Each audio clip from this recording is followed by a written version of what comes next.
Despite his genius reputation as a technology innovator, Apple mastermind Steve Jobs never wrote a single line of programming code for any of his multitude of Apple inventions. The programming was left to Steve Wozniak, Jobs' one-time partner, and Alan Baum. While Jobs never did the programming or engineering himself, he did make the necessary alterations to the devices and monitors that made them appear more user-friendly and accessible.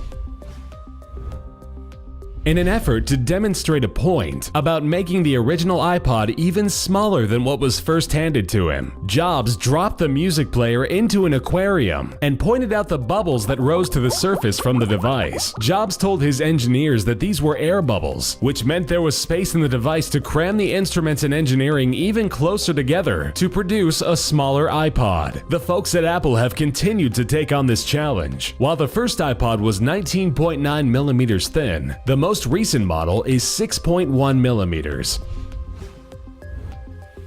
Jobs' eccentric nature around the office didn't just affect how he approached work. He expected all of his employees to arrive on time and extra prepared for the day's obstacles. When one of his secretaries, a single mom trying to make ends meet, showed up late for work because her car wouldn't start, Jobs threw her a set of keys to a brand new Jaguar with the insistence that she should never be late for work again.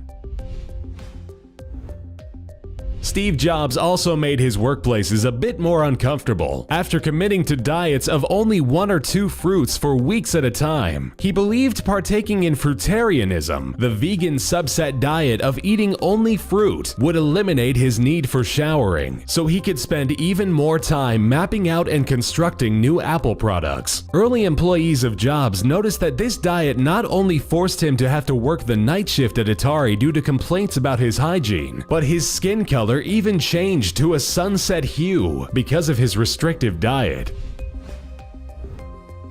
Jobs' attention to detail often places the late CEO into 2 camps: an efficient, passionate leader, and someone who may have been downright insane. In 2008, Jobs called Google's senior vice president of engineering with a minor emergency, stating that the shade of the yellow O in Google was not correct and should be fixed immediately, as it did not look good on the iPhone. The issue was fixed, and it was assumed everyone was finally able to get a good sleep that night. In Apple's early days as a company, an argument broke out amidst Steve Wozniak and Steve Jobs as to who should be considered the number 1 on their identification name badges. Wozniak was offered the number 1, but Jobs fought him vehemently for it, angry that he was considered number 2 for literally anything. While Wozniak ended up keeping the number 1 on his badge, Jobs accepted the digit of 0 at his insistence that it comes before the number 1.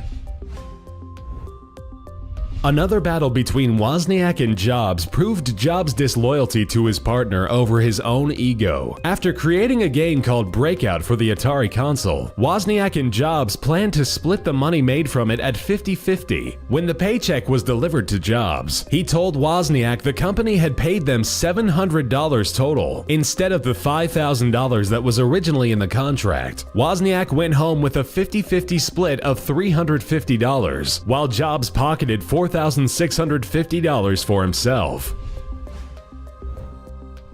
Jobs' insistence that he did not need modern medical treatments may have led to his eventual downfall. After the discovery of his pancreatic cancer in 2003, Jobs ignored the advice of doctors to proceed with necessary surgeries and exams, instead subscribing to extreme vegan diets, practicing the ancient art of acupuncture, utilizing herbal remedies, and even consulting a psychic. This, however, is not a strange phenomenon among CEOs, as using psychics for business deals and transactions is fairly common. Jobs did not attempt surgery for his cancer until 9 months after first being diagnosed, a choice critics say greatly shortened his lifespan.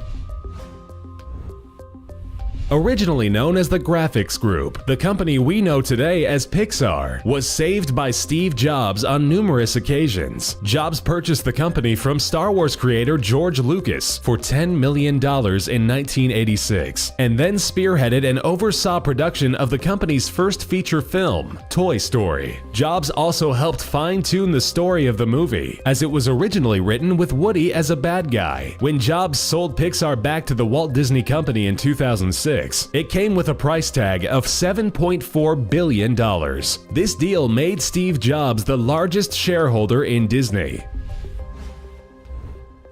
Through all his eccentric and questionable behavior, Jobs still came from very humble beginnings. In the 2005 Stanford commencement address, Jobs claimed that throughout his brief time in college, he was homeless and without a dorm room, often opting to sleep on the floor in his friends' rooms. He obsessively collected Coke bottles for 5 cents in an effort to pay for food, and would travel 7 miles across town every Sunday in order to have one good meal a week at the Hare Krishna temple. Just as an added bonus to this video, and although it doesn't have anything to do with Steve Jobs, we had to include this little-known fact about Apple co-founder Steve Wozniak. As a teenager, Wozniak once found himself spending an evening in the local juvenile detention center after putting a ticking fake bomb in a locker at his high school. While the administration was not impressed, Wozniak's cellmates were, as the genius programmer taught them how to connect the cables from the prison's ceiling fans to the jail cell bars, shocking anyone that touched them.